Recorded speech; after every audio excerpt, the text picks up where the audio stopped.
Coming up tonight on YCN News, New Hampshire legislators review a bill to regulate the taxing and sale of marijuana. A Hartford, Vermont man is charged with second-degree aggravated domestic assault. And U.S. Senator Jeanne Shaheen supports a bill that would restore cost of living cuts for disabled veterans. For more news, weather, and sports, it's time for YCN, your local view. Now, your daily digest of the Dartmouth-Lake Sunapee region, southern Vermont, and Windsor County. News, sports, weather, and all that is happening in our area.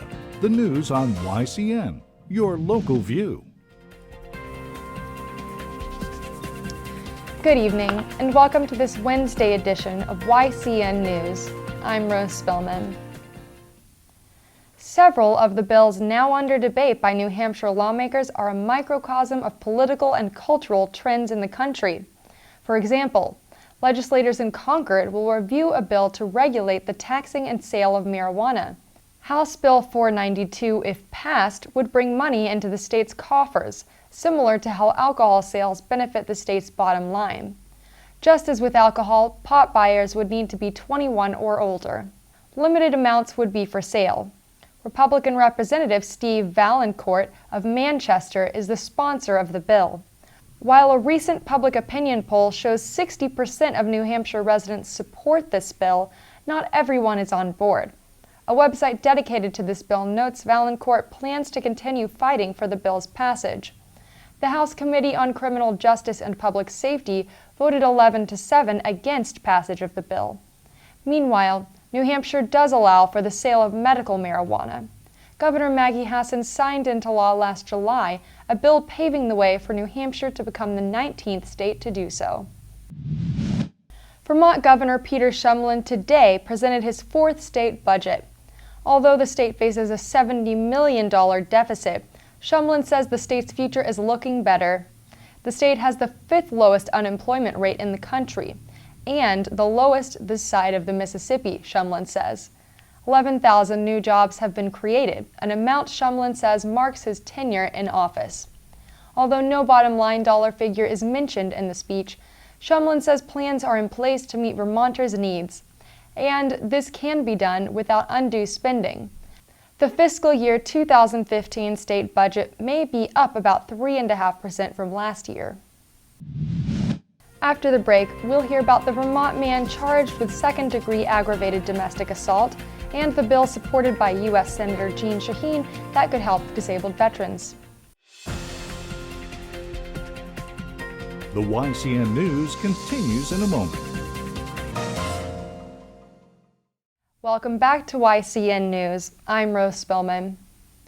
A 34-year-old Hartford, Vermont man is charged with second-degree aggravated domestic assault. Nicholas Cole will be arraigned on the felony-level charge today. Hartford police officers answered a call at 6:30 p.m. Wednesday at an apartment on VA Cutoff Road. Upon his arrest, Cole was being held on $5,000 cash bail. U.S. Senator Jeanne Shaheen supports a bill to fund the nation's budget through July. Shaheen says the bill would restore cost of living cuts for disabled veterans, and with a nod to the state's seafood industry along its populous seacoast, would mark $75 million for fishery disaster relief. This spending proposal, sponsored by Democrats and Republicans, also would boost New Hampshire's defense industry. Investments in the Portsmouth Naval Shipyard would be possible, Shaheen says in a statement. The bill would repeal sequester budget cuts made last fall, Shaheen says, is that the bill would promote economic development nationwide. Further, money earmarked in this bill would benefit the state's North Country, giving dollars to finish work on the Berlin Federal Prison. With winter fully underway, money to fund low-income heating programs, or LIHEAP, also would be present. Set aside for the LIHEAP program would increase $169 million for last fiscal year, for a total of $3.4 billion. Welcome back to YCN News. I'm Rose Spillman. Now Matt McDonald will have a look at our weather for the next 5 days, and he'll take a look at some local high school sports. Thanks, Rose. Tomorrow and Friday should be cloudy with highs in the upper 30s and lows in the 20s. Saturday, we're expecting snow showers with a high of 35 degrees and lows in the teens. Sunday is World Snow Day, and it looks like the weather will be celebrating with more snow showers and highs in the 30s with a low of 12 degrees. Monday will have a high of 29 with lows around 14 degrees. If you're looking to get out and enjoy the snow this weekend, head over to Prescott Farm in Laconia, New Hampshire this Saturday for a sledding party. Bring your sled to the hill at 1 p.m. Now let's look at the results from last night's high school basketball games. First up, it's girls basketball. Mascoma Valley Regional High School conquered Monadnock High School with 48 points to their 42 points. The game took place at Monadnock. Mascoma will play Belmont High on Friday at 6:30 p.m. in the Mascoma Gymnasium.